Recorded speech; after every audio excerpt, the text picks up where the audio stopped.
For today's video, magpapa-inject tayo ng vaccine for pertussis. Let's go!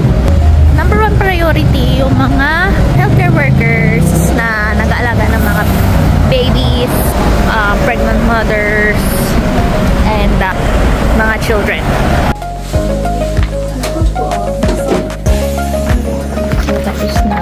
Nilagyan na lang kaya ako ng flyers. Guys, na-vaksinan tayo. Ayan, pertussis. And, ganito dito, binibigyan ka ng flyers para sa mga frequently asked questions. Ayun, sarap. Okay, babasaan na lang. Magaan naman yung kamay nung nag-inject sa akin, kaya okay naman.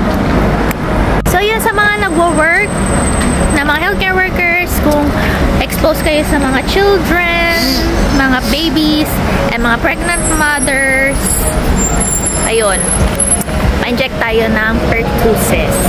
Yan, for the whooping cough. Right?